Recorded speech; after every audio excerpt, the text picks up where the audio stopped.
we unfortunately are we're not unfortunately dads. We are unfortunately dads with sick kids. I'll make sure to clarify that. That is unfortunate. It is Yes. unfortunate that our children are sick. Yes, which is why we are doing remote. We decided that we didn't want to remove so much time in between us and our lovely fan base, viewers. I don't know. I guess more viewers than fan base. I don't know if that would be a. I think anyone that sees or listens to us is probably a fan of us. I mean, that's just what I assume when I'm out in public. I'm a fan of us, so I mean that. I think that checks out. When I go to the grocery store, I'm like, they probably listen to my podcast. every person, like, you're getting potatoes, you probably listen to True Dad Materials Just Chatting. Yeah, I bet you do. I don't even know what the name of it is, though, when I'm saying it, apparently, so I can't say it properly. Speaking of not being able to pronounce it right, we are going to be talking about ESRB. ESRB? Pig Eye. And what's the Kiro? Zero or cero. Cero. Because that's, if you say zero in Spanish, it's cero. So you would, it's like that, but in Japan it means game ratings. And then the GSRR or sounds painful. Now what's the GSRR? Where's that?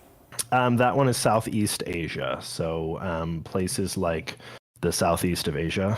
Yes, I'm familiar with the places of the Southeast of Asia. I'm leaning toward like Taiwan, the Philippines. Okay, that area. But I don't actually know because I was looking at the different systems and it just said Southeast Asia. So, welcome to another episode of Just Chatting with True Dad Materia. Yeah.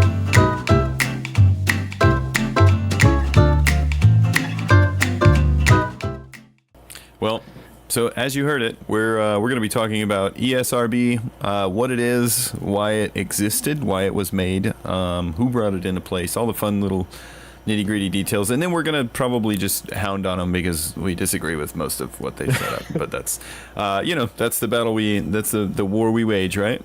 I mean, in some cases, it's also like, actually, I really think that it's good that they're including that in the ratings. Yeah.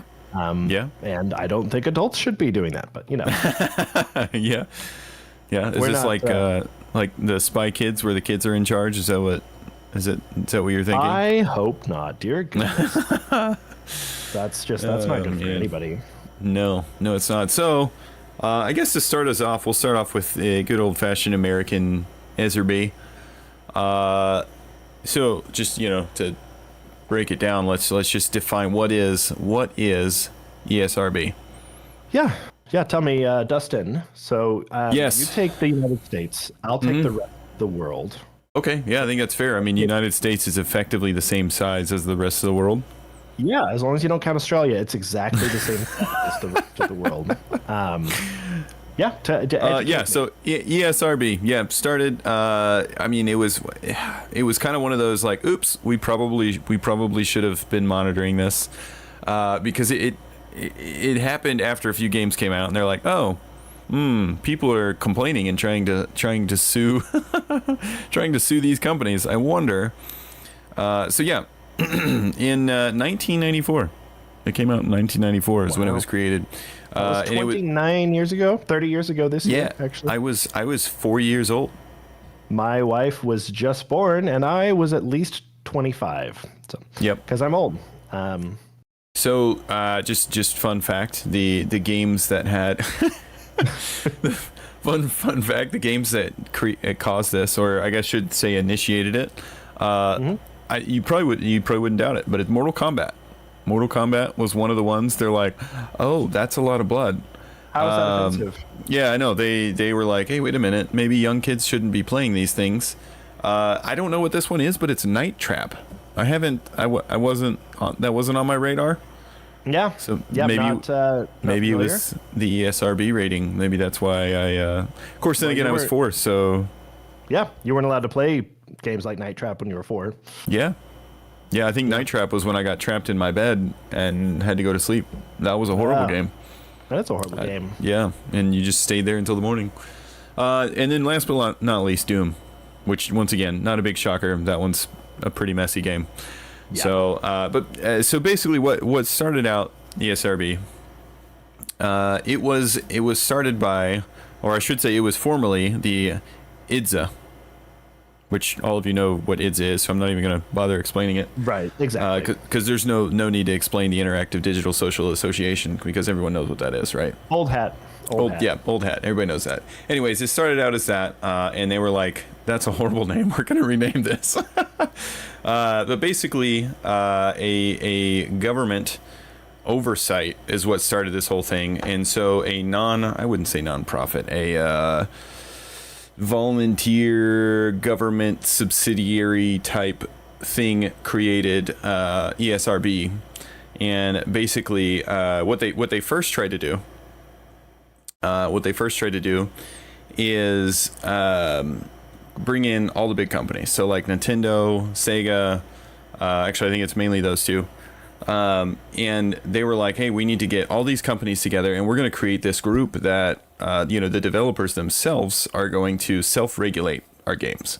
Which obviously that's a red flag right off the bat, right? Because, Yep. I would just think, like, oh yeah, my game's fine. Everyone can play it. 99% of people should be playing my game. Specifically the ones with money. Yeah. They're willing to spend money on my game. Here's the funny thing about that, right? So the reason it didn't go through wasn't because they were like, hey, this might be potentially, like a moral issue. And we just tell everyone it's a great game. It was because Nintendo didn't want to be represented with Sega. Oh, politics. Yeah, I mean, it's just like straightforward, like, no, we're better than them, so we can't be represented the same. So anyways, a neutral board, the Entertainment Software Ratings Board is what ESRB is, just to finish clarifying that. So a neutral board that wasn't for Sony, or I'm sorry, it's not Sony, Nintendo or Sega, probably also Sony, who knows. They were formed, the ESRB. So that's the whole, in a nutshell. They were created because these horrible games came out and they realized, wait a second, we can't be doing this. Very interesting. And it couldn't be what they initially were going to make it, because they didn't want, like, Nintendo didn't want to play ball with Sega. So yeah, because they thought, oh, if we just get a bunch of big names together and everyone agrees that our games are okay and that they don't have, morally awful things in them, then it'll be fine. And here's the funny thing about this is, like, Nintendo, even to today, has kept a pretty tight grasp on, like, I wouldn't say their ratings specifically, but their content. Their content is very family oriented. Almost all of their stuff is very family friendly. So it's kind of funny that they're like, no, I don't want to be involved in that. And then they ended up, having solid content anyways.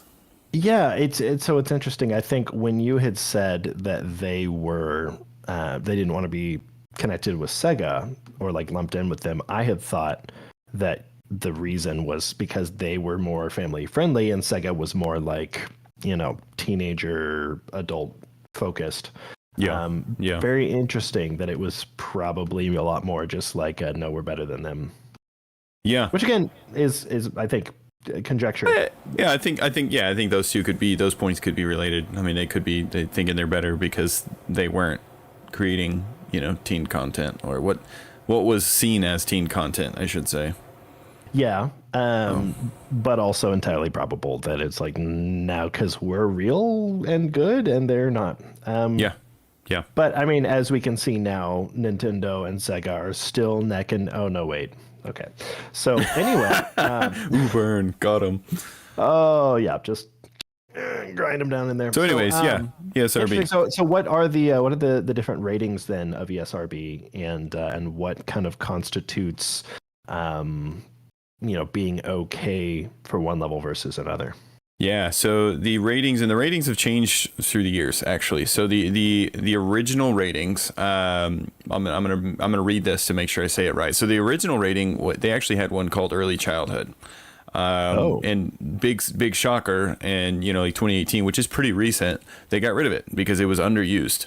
Can you imagine that something rated early childhood would be underused in today's age, right? So, yeah, I know, big shocker. The next one would be kids to adults, which later got renamed to E for everyone, which just kind of, that's where they got their big, you know, all their advertising, E for everyone. You know, everyone knows that little slogan, so that helps. Yep. Next up would be T for teen, which a lot of people are, you know, familiar with. And then the what unsavory ones would be M for mature, and then A for adults. Adults only, you know. Or it's AO, sorry, AO for adults only. Right. But yeah. Which okay, so you said mature, right? They mature. That's a thing? Yeah, right. They do have one. And then adults only. I don't know if I've ever seen an adults only game. So their big box stores, when I did my research, big box stores are not actually allowed to sell them.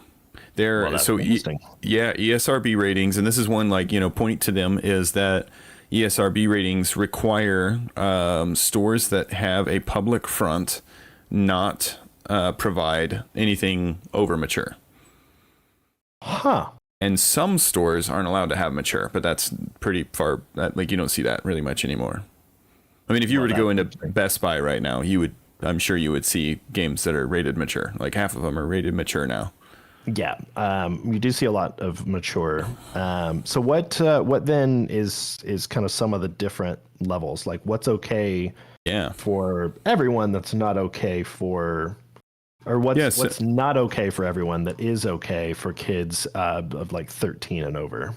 Yeah. So, well, obviously the early childhood, I mean, the way their rating system works is pretty much, you know, starting at the very youngest or smallest, whatever you want to call it.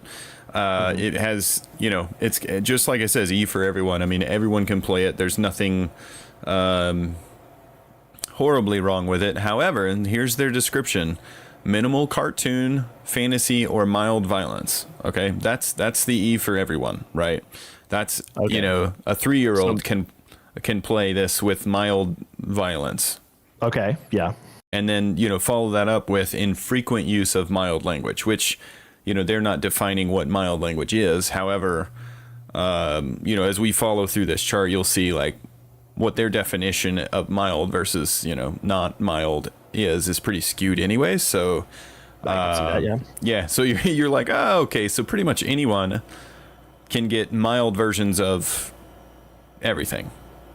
Right. Yep. That sounds completely fair. That's what I would do. Yeah. So the one thing that I think they did right was clearly define what a teen was, and that's 13 and older. I think they did that. Nailed it. Nailed it. Got it right. Yeah. So on T for teen, you can, there's definitely violence, crude humor, not mild humor or mild language, right? Crude humor, minimal blood, which I'm sure is like, you know, like if someone gets wounded or something, it's not gory, right? It's just minimal blood. Or infrequent use of strong language. Okay, so this kind of reminds me of like the PG-13, like you're allowed to have one F word in a PG-13 movie. That's kind of what it makes me think of. Yeah, I could see that. Yeah, so like right off the bat, you know, 13-year-old, which this is assuming you're following this to a T, right? Exactly. Because if you're not following it, then like it's gonna be whatever anyways. But like I'm not gonna let my 13-year-old you know, follow or play games that have strong language, you know, or crude humor, right? Because, you know, that's like they're gonna start being like, well, wait a second, that's okay to do because I saw it in a game. Exactly. Yeah. The more they're exposed to it, the more familiar it becomes to them, the more they feel comfortable being around it, and the more it just becomes ingrained. It's the garbage in, garbage out idea. So it holds true. So here's one more thing that I left out of the T for teen. Okay, and this is the one that really bugs me because of the verbiage that they use, suggestive themes. Okay, so like, you know, you just think, oh, right. Where's the end of that? You know, how do you know? Like, well, that's not suggestive. That's just your perspective. Like, you're just thinking that's what that is. No. So I looked up the definition of sexual suggestiveness, because in the ESRB rating, that's what they qualify suggestive themes to sexual suggestiveness. Okay. Okay. And the definition is visual, verbal, written, or behavioral material or action with sexual undertones implying sexual intent in order to provoke sexual arousal. Well, that's, I mean, so yeah, I mean, you know, if you yeah, well, it is, but it's also like very specific. Like it's implying, you know, the sexual intent in order to provoke. Like it's specifically done to provoke sexual arousal. So that's okay for a teenager. In fact, we should be encouraging our teenagers to play games that provoke them to sexual promiscuity. Right, because the government, you know, industry, which, you know, don't get me wrong, I don't want to go on this anti-government thing, which I partially am, but anyways, we won't go there. a government entity, right, is telling you that your 13-year-old is, well, we're non-biased because we don't work for these game companies, right? So we're trying to keep, you know, in mind what the hearts and minds of all these parents out there want. They're saying kind of them. I know. Isn't that marvelous? Yeah. Which, yeah, I'll get into this later, but they basically say in the ESRB people that work for them, they're like, we specifically use a group that's, you know, we pick and choose from, what do they call it? Like specific, I can't think of the word, but the specific areas of culture, right? So like we've got the single guy and we've got the mom of 3 kids working for us, and we've like, these are the people that are reviewing or rating their content. And they're like, we specifically chose these people because it'll give us a well-rounded, you know, review or rating. Yeah. So it's like, oh my gosh. But I mean, like, the teenagers or adults don't really care. Like, they can make up their own mind. Like, yes, it's you know, it's good to know, okay, what can I expect? Like, I have certain moral standards. I don't want to engage in, you know, excessive violence against innocent people or animals. Like, I don't want a lot of cussing. I don't want a lot of sexual content in my game. Like, I'm a married man. I don't want a game full of nudity and sex scenes. Sure. So, you know, it's good to know as an adult what's in the game, but it's really good as an adult buying games geared toward children to know what's in those games with specificity. Yeah. And if I'm getting a game for my, like, you know, 10-year-old, or, you know, when my kids are 13 and older, I want to know, okay, is this game trying to get them, like, turned on and do what's the purpose of it, you know? That's a bit uncomfortable for me as a parent to think that, you know, like, that's okay, because I don't think it is. Well, and something to keep in mind, I mean, this is very similar to the, you know, movie rating industry, with, you know, PG and PG-13 and G, and it's like all of those have changed, right? So, and actually, in 2005, they added an additional one called Everyone 10 Plus. Okay, I remember that. Effectively, they're saying, well, okay, it's not everyone, but, like, you know, everyone, if you're almost between the ages of 10 and 13, right? If you're almost a teen, well, then you can do that. Which, let me, you know, that's literally the same thing as T for teen. Let's see. So minimal suggestive themes, mild language, mild violence, and fantasy or cartoon violence. So it's like, what, you know, other than the strong, you know, crude humor versus strong language, like it's the same thing, because who's defined, well, other than, you know, this mom of 3 and the single guy and those guys, other than them, who's defining this, right? That's a good question. Yeah. Anyways. Well, that's where do you go with that? Well, and here's the other thing. So I did some minor research on, like, how they get these ratings, right? So and it's changed over the years too, because they used to have what was called a short form, which basically meant that the developer, once again, you know, it's not self-regulatory, but we're going to give the developer the chance to tell us what's in their game, right? So they would fill out, you know, this questionnaire, and they'd say, well, it has this in it, and then they'd take, like, a video footage of that, whatever that item is, and then they'd send it in, and then it would go to, at the time, it was only 7 individuals who are paid by the government to rate these games. Okay. And we all know, though, that government employees are diligent, hardworking individuals above reproach and of the highest qualifications. Yeah. Not to mention, when this started, they were all in New York City. Right now, we could go back into the whole conspiracy, whatever you want to call it, right? But I'm gonna just go out on a limb and say that per capita, there's probably more like open-minded. I don't want to get political. The word you're looking for is liberal. Yeah, that's what I was going to say. It. Politically liberal, not politically liberal necessarily, but liberal in the sense that they don't really care how things have been done. Yeah. They're okay with things being done differently, and that's all liberal versus conservative is in the non-political sense. Right. And in this case, people from New York tend to be a lot more progressive in their parenting styles. Yeah. And I just about let a political comment slip. That's not where we're going. Sure. So all their seven people, right? They're full timers, and their job is to rate these games that are being sent to them with basically a note saying, these are the things that are in our game, right? And then it says that each game rating takes roughly 45 minutes to a couple of hours to rate. Okay, well let's sit back and think. So like on my solo stream, I've been playing Morrowind, right? Yeah. And I'm lucky enough to be able to play 3 hours at a time. That's my stream session, right? 3 hours is. You've just about finished the game, right? Yeah. No, I've just about got through the intro. That's, but like that's the point though. There's so many of these games aside from like a mobile game. What game is in any world are you going to play 45 minutes and go, yeah, I have a solid grasp for everything that they put in their game? Yeah. Like it doesn't happen. Reasonable.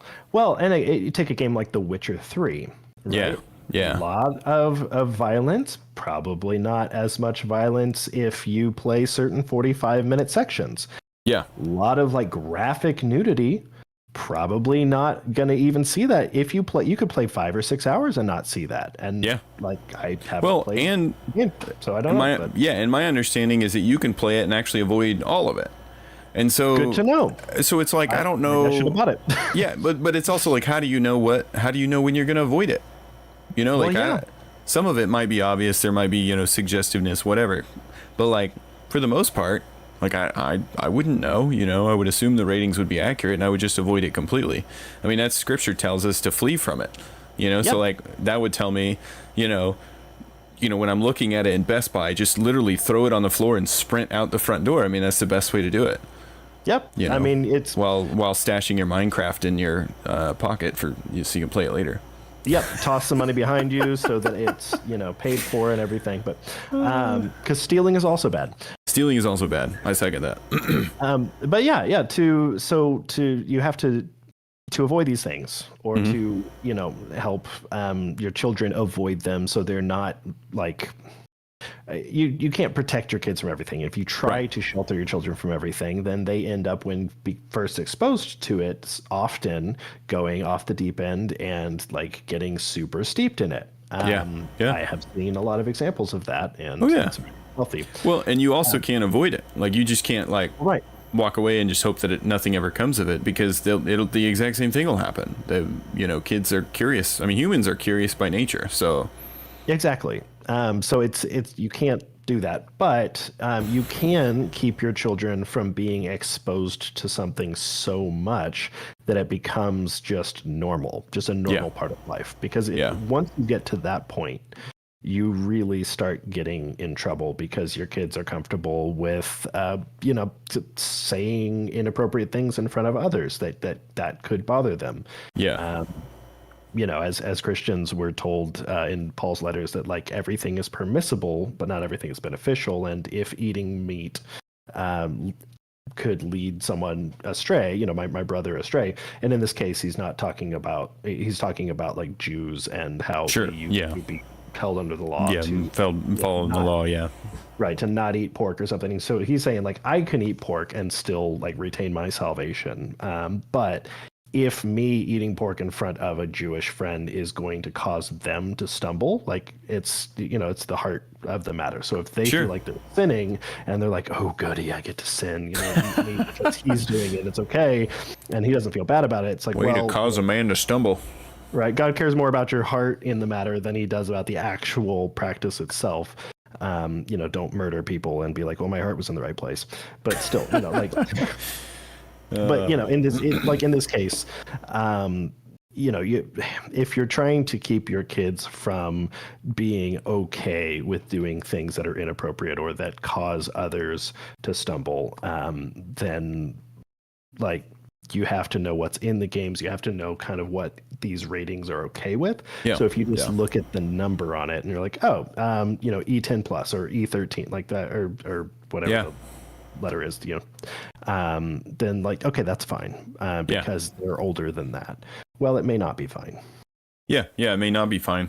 And here's something, because obviously we're disagreeing with some of, a lot of their ratings setup, but on ESRB's actual website, if you go to their website, they'll obviously tell you what their listings are. They'll kind of give you like a history of, where they came from, how things changed, that kind of stuff. A couple of the things that they put on their website, I'm going to read them verbatim. I copied and pasted them, so I'm going to read them verbatim. And this just proves that they have a skewed view of this whole situation, right? It's not about the true health of the kids or their parents or that relationship or whatever, right? It's none of that. It's about making sure that their consumers get what their consumers desire, whether that be kids or parents or whatever, right? So, all right. So this is verbatim from their website. Start by having a conversation with your kids to establish some household rules. Part of this is to set guidelines for your kids, but there's more to it than that. It's important to show your kids that you understand video games are a part of their life, and you respect and even encourage it.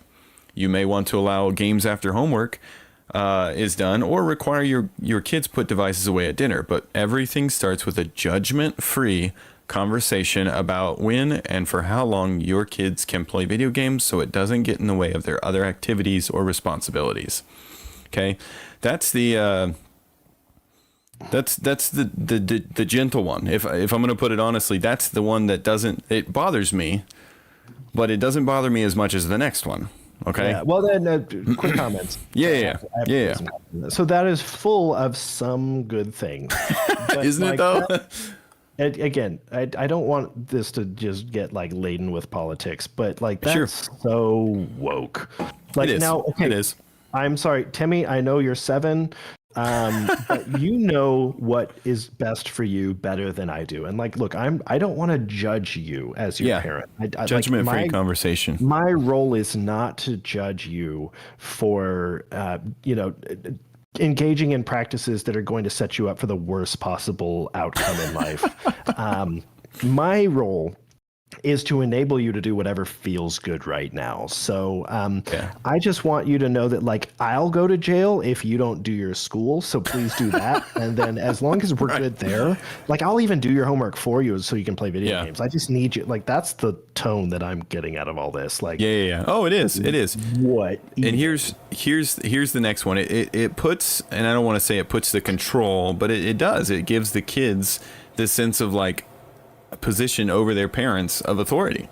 And I don't know, how your household's set up, but mine's definitely not set up in the way that my kids have authority over me. It feels like the kids run the house. Doesn't mean they actually run Doesn't mean they actually do, yeah.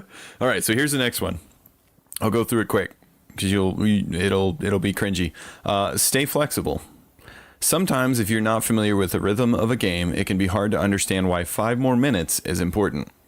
While many games will automatically save progress, some require the player to make it to a specific in-game area in order to save. Meanwhile, if your kids are in the middle of playing an online game, turning it off can have negative results, from letting down friends and teammates to getting an in-game punishment.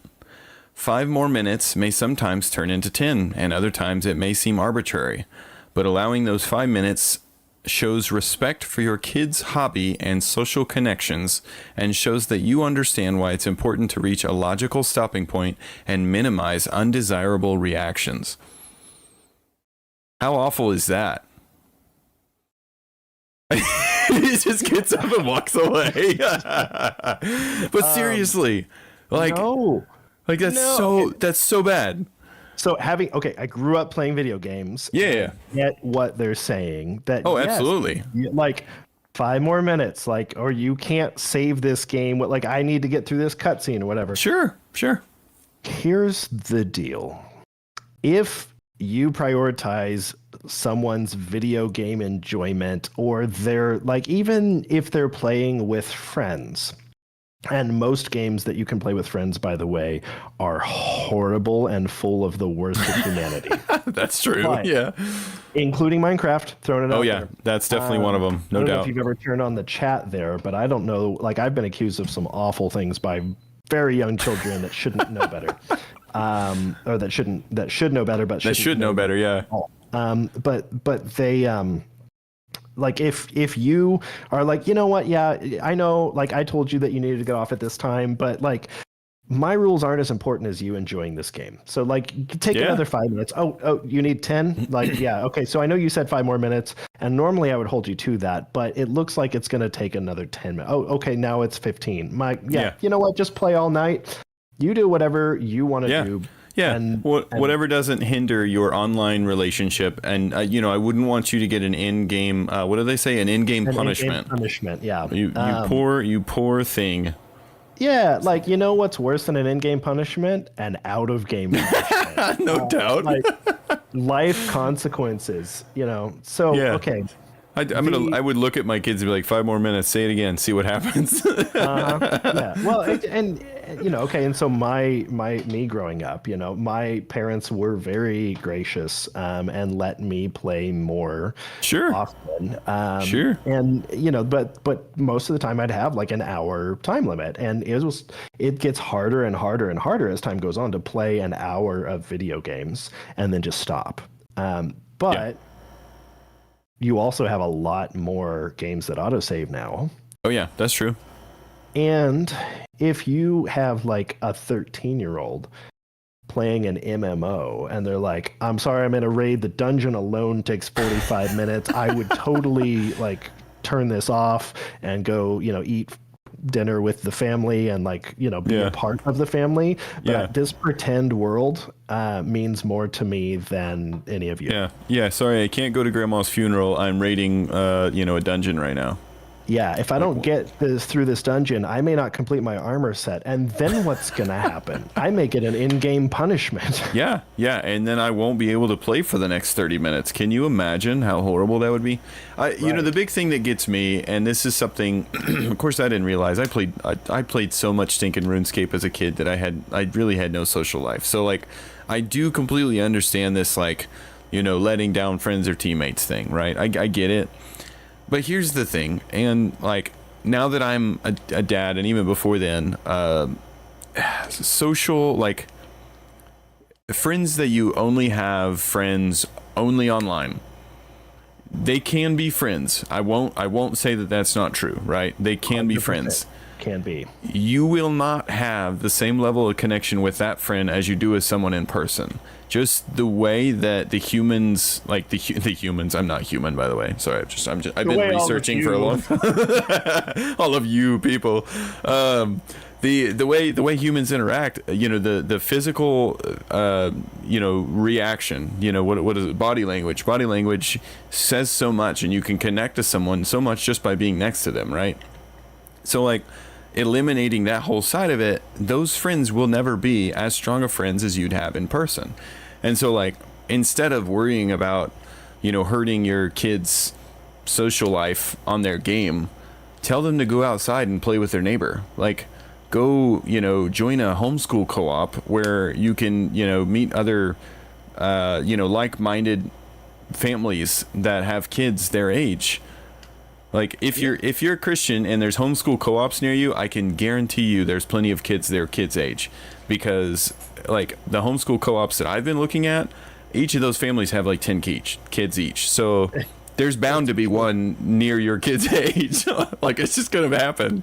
Exactly. I mean, so the benefits, and so I had a lot of friends growing up. Like I would spend a lot of time with a lot of people out of my house. And doing that actually hurt my relationships with my family. Like I am not very close with my family. Okay. Granted, I have 6 sisters and no brothers, and that may have also hindered. That may have something to do with it. Yeah. I was looking for connection outside the house, but at the same time, like I would turn to video games for entertainment, for an escape from my problems. And even when I was out, like over at friends' houses, I would want to play video games. I had friends that enjoyed playing sports. I played sports for like 7-8 years. I did Bible quizzing, so I'd go out and I was very social, and I always got way more fulfillment from being out with friends than I did being home playing video games. And yes, I love video games. I enjoy playing them with others, but like you can get, and I would challenge anyone on this, and maybe it's subjective, you can get more actual enjoyment playing a board game with people than you can, like it's more fulfilling. And they've actually done a lot of studies that have tied longevity of life and stress reduction and all sorts of other benefits to having more relationships and then having deeper relationships. And in video games, you don't get that because it's about the game. Like, yes, we have a lot of fun with Chronal and Artie when we stream, when we play. We're not like getting as deep a relationship with them as if we went and hung out. And maybe we'll do that sometime. That would be fun. I was going to say, but like in truth, that's like the first thing that comes to mind. We've gotten to know them well enough that like what comes to my mind immediately is like, I want to go hang out with them. You know, I want to go greet their new baby girl that's coming real soon, actually, because that's super exciting. Like, congrats, by the way, for you guys. But yeah, like that's the thing that comes to my mind. You know, it doesn't come to, well, yeah, I'll never see him. I mean, it's just, you know, it's one of those online relationships. Who knows? Exactly. So it should be like, it can be a great introduction to someone. It can be a great way to meet people. And I've talked to all sorts of, I've had all sorts of friends that I've known in real life that have played games with people from like overseas, and they met them and they learned more about them. And then like every now and then it ends up being like, oh, we went and we actually like, we met up and hung out, and it was a really cool thing because we'd had all this shared experience. Oh yeah. But a lot of times the shared experience is the game. Is only around video games, right? So like with Chronal and Artie, we talk off stream. Like we'll chat in the Discord all the time. And so like we have a lot of other things that we're starting to kind of like find in common and chat with. But anyway, we're taking this off the rails. No, you're good. So take it back to the rating system. Like you should not prioritize your children's video game friendships even over your rules and your guidelines. There have been a lot of studies actually showing that if your children do not have rules enforced, especially between the ages of 2 and 4, but when they're younger, you know, and in the home, they find it harder to make friendships in real life or outside of the home. And so they're social, because between 2 and 4 especially, they're testing boundaries, which is why they call it the terrible twos, which we've found the terrible twos last several years sometimes. Yeah, that's so true. I may still be in my terrible twos, but you're testing social boundaries, and then you learn, okay, this is what's acceptable and I don't go past this because that's not okay. You may have met some people in your life that have not quite learned those social boundaries, and they're like going way past what's okay and don't pick up on it. And nobody wants to spend time with those people. So like, if you are not disciplining your children and holding fast to the rules you set for them, which, you know, could be informed by these rating systems, or by understanding what's actually in the ratings, then you are not setting them up to be able to make friends. You're setting them up to be able to play video games by themselves for the rest of their life, and like they're gonna have pretty much time actually like doing the things they want to do in life. Oh yeah, for sure. Which also translates to it being harder for them to like get work and like, or be motivated to work. Be motivated to work. Anyway, lots of things. Tough. Anyway, so so in a nutshell, I'll add one more little tidbit of fun information. Let me see, where was this? This was about the so this is a fun fact for you. There's been a correlation between the M rating and sales, so the mature rating, right? Wow. A 2007 study by EEDR, editor, Electronic Entertainment Design and Research found that M-rated games, quote unquote, have both the highest average Metacritic scores and the highest average gross sales in the United States. Wow. Yep. So basically what you're saying is that people on average enjoy M-rated games more. Yep. So because of the content in those games. Yes. So here's another little percentage based off of that, right?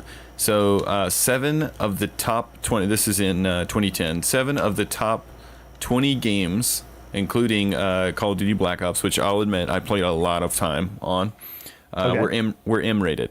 7 of the top 20, okay? Wow.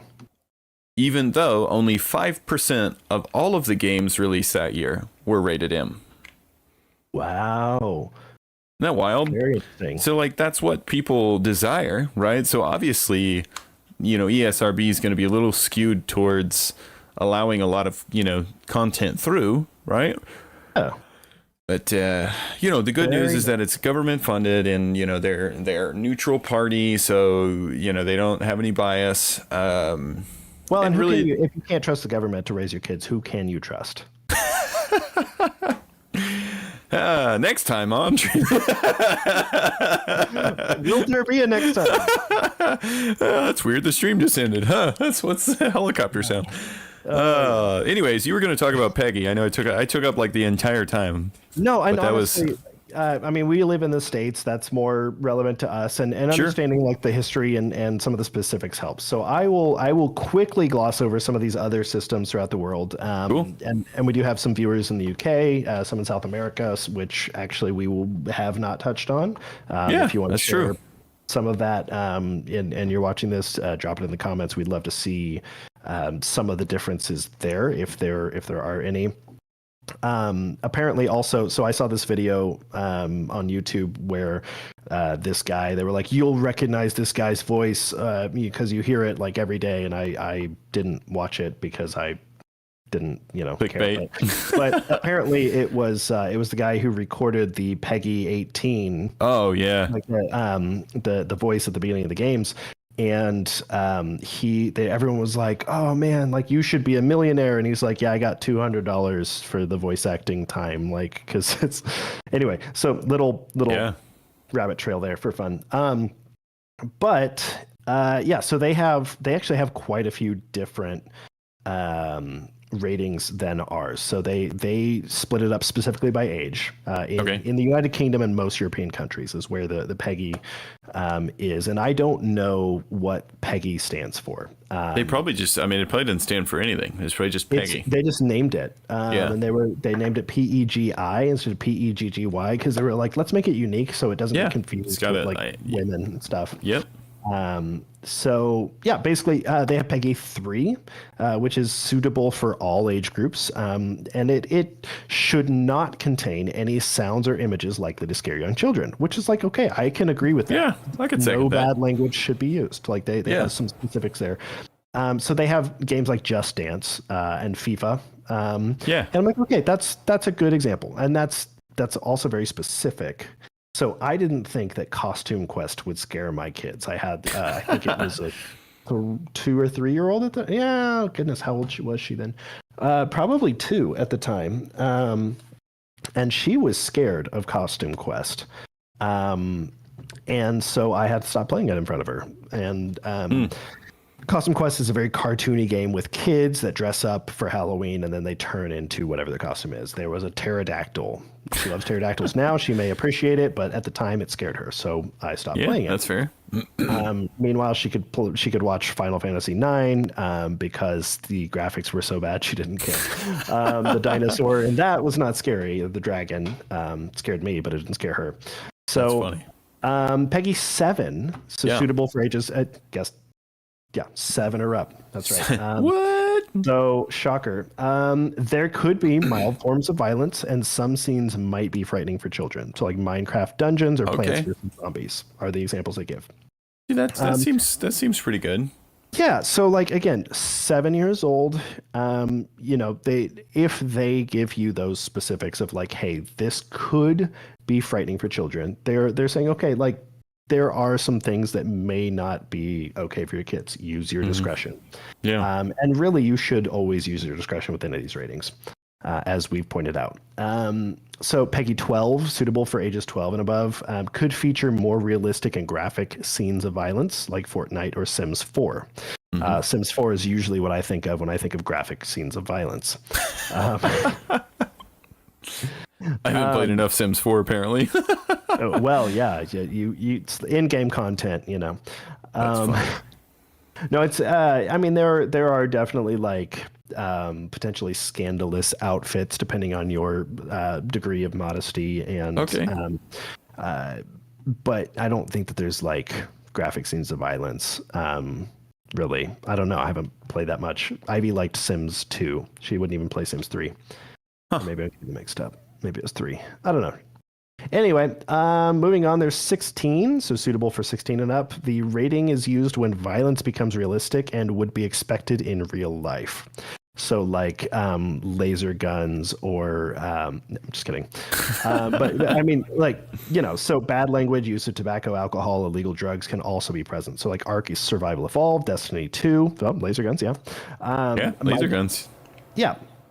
Yeah, so they seem to be focusing much more on violence here and scary images as the primary sense of what's adult or child friendly. But then they do add in some specifics like, hey, you know, language.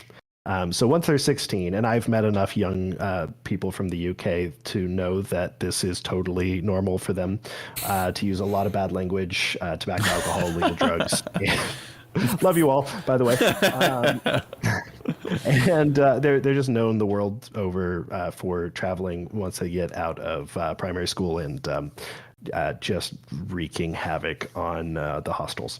So the 18 and up, so that's the highest rating in the UK and most European countries. It's used when there are extreme levels of violence and motiveless killing. So like it's okay to kill people as long as you have a good reason for it. Well, you know, like Destiny, I mean, it was like it's a monster, right? Or it's like exactly, yeah. Also, glamorization of drugs, gambling, and sexual activity can also be featured. Yeah. So, yeah, we don't want to like teach 16 and 17-year-olds that it's okay to just like go out and have wanton like sex and kill people without motives. Sure. But like when you hit 18, yeah, then it's okay. Yeah, you generally have enough of a prefrontal cortex that's not fully developed until you're like 25 or something. 26. Yeah, something like that. Yeah. Anyway, so that's man. But I mean, like you're 18 and you can be tried as an adult in court. So frankly, maybe that's what they're thinking. They're probably thinking that, like, oh, they're 18. You know, they're adults. Yeah, they could be tried by adults. So yeah. Anyway, that's it. So that's crazy. So they're not that far. I mean, you know, it's kind of funny because it's like they almost start off okay, right? Yeah, but it's like the scale really quickly, yeah. Right, the scale is too squished. You know, it should be stretched out further. You know, it's like 3-year-olds can play anything. Well, yeah, okay, that makes sense. And then it's like 7-year-olds. Yeah, it's pretty mild. It's like, okay, you just don't want to want to scare them too bad. Then 12-year-olds, it's like, yeah, they're gonna kill. You know, they could kill each other and it's gonna look realistic. Oh, okay, yeah. Well, I mean, you can, 16-year-olds can murder, everything, and they can, do these things. It's like, but it's for a reason, right? As long as there's like reason for it. Yeah. Oh goodness. But yeah, so that pretty much just explains why parents need to be paying way more attention to what ESRB, what PEGI is, what CIRO. I don't know how you say it. Yeah, well, I didn't even get into those. In Asia, turns out things are a little different. Oh, yeah? And I don't have to get into it because I don't want to go for like an hour and a half on all this. But well, if you're in Asia, you should research it. You need to look into it. You should actually see. But if you're not in Asia, you should research. It's true. Yeah. Interesting how they break things up. There's a lot more focus on more specific things, Yeah. including like in-game currency being like an age-specific thing. Oh, Which really? you will not find in the States. Yeah. Yeah. Because nobody makes money in the States. Well, it's a virtual currency. Oh, yeah. Yeah. So Interesting. very interesting. Yeah. Yeah, maybe we'll have to touch base on that on the next episode. Could be. So Yeah. Asian But game anywho, rating. Asian game ratings. Yeah. It's like, what are they talking about? Anywho, so yeah, ESRB and Peggy, very important. We don't necessarily agree with them. We are, and obviously everyone parents differently. We are far more conservative than most, especially the people they chose to pick these ratings and what ages they're okay for. However, the whole point of this is, guys, do your research. Dads out there who are gaming and like, oh, it's fine if I play this in front of my kids. This is what they're claiming is okay for these kids. So just make sure you know what you're getting into. Make sure you know what your kids are getting into. Moms, same thing. You know, be very aware because the world does not have the same objectives or priorities as you do.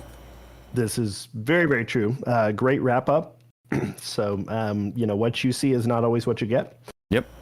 And just, do a little extra digging, do a little online research, and don't trust the rating on the box. Don't trust the rating on the box.